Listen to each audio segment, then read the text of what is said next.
अस्सलामु अलैकुम वरहमतुल्लाहि वबरकातुहू। उम्मीद है कि खैरियत से होंगे आप लोग। एक साहब ने सवाल किया है कि रसूल और नबी में क्या फ़र्क है, रिसालत और नबूवत के क्या माना है। अगर अल्लाह ताला नबूवत और रिसालत का सिलसिला जारी न फरमाते तो क्या हो जाता। नबी और रसूल के बारे में हमें क्या अकीदा रखना चाहिए। क्या कोई वली नबी और रसूल के दर्जे को पहुँच सकता है। अंबिया और रसूलों की तादाद के मुतालिक हमारा क्या अकीदा होना चाहिए। कुरान व हदीस की रोशनी में रहनुमाई फरमाएं। आगे बढ़ने से पहले आपसे दरख्वास्त है कि जिन अहबाब ने अब तक हमारे चैनल को सब्सक्राइब नहीं किया है कर लीजिए। हमारी वीडियोस को दूसरों तक पहुंचाने में हमारी मदद कीजिए, लिंक को शेयर कीजिए और हमारे इदारे को मजबूत कीजिए। तो इसका जवाब ये है कि रिसालत और नबूवत के माना है अल्लाह ताला का पैगाम लोगों तक पहुँचाना। अल्लाह ताला लोगों तक अपना पैगाम पहुंचाने के लिए अपने ख़ास बंदों को दुनिया में भेजते हैं। उस पैगाम के पहुंचाने वालों को पैगंबर कहते हैं। उन पैगंबरों में बाज़ रसूल होते हैं और बाज़ नबी। रसूल और नबी में थोड़ा सा फ़र्क है। रसूल उस पैगंबर को कहते हैं जिसको नई किताब और नई शरीयत दी गई हो।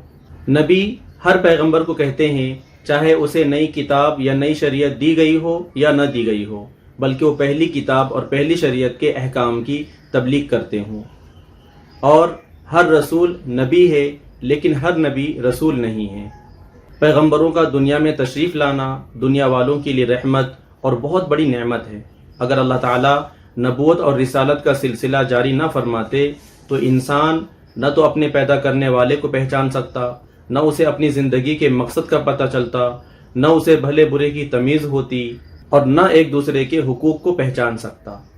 अल्लाह ताला का बहुत बड़ा एहसान है कि उसने नबूवत और रिसालत का सिलसिला जारी करके दुनिया में रहने का सही तरीक़ा बता दिया।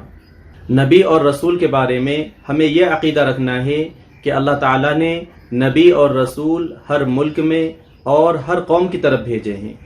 नबी और रसूल सच्चे होते हैं, कभी झूठ नहीं बोलते, बुरी आदतों, बुरे कामों और छोटे बड़े गुनाहों से पाक होते हैं।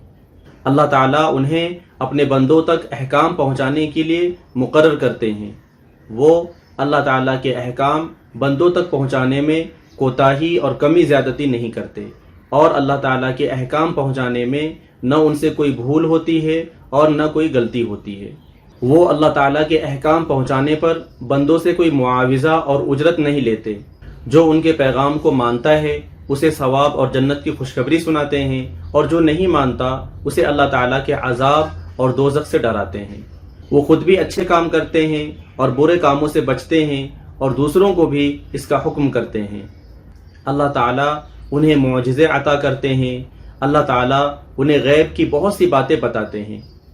तमाम नबी और रसूल इंसान थे और सब मर्द थे, कोई औरत नबी और रसूल नहीं हुई। नबूवत और रिसालत अल्लाह ताला का दिया हुआ अतिया है। इसमें आदमी की कोशिश, इरादे और इबादत को दखल नहीं है। इसीलिए कोई वली चाहे अपनी मेहनत से अल्लाह के यहाँ कितना ही मर्तबा हासिल कर ले, कभी भी किसी नबी के दर्जे को नहीं पहुँच सकता। पैगंबरों में सबसे पहले हज़रत आदम अलैहिस्सलाम और सबसे आखिर में हमारे नबी हज़रत मोहम्मद सल्लल्लाहु अलैहि वसल्लम तशरीफ़ लाए। और अंबिया किराम और रसूलों की तादाद के मुतालिक सही अक़ीदा ये है कि उनकी कोई ख़ास तादाद मुकर्रर न की जाए, बल्कि यह अक़ीदा रखा जाए कि दुनिया में अल्लाह ताला के बहुत से नबी और रसूल आए हैं। सब अपना अपना तबलीग का फ़रीज़ा अदा करके चले गए। सब पर ईमान लाना फ़र्ज़ है। उनमें तफरीक करना यानी बाज़ को मानना और बाज़ को ना मानना ये कुफ्र है। उम्मीद करता हूँ कि आपको ये मसला समझ में आ गया होगा इंशाअल्लाह।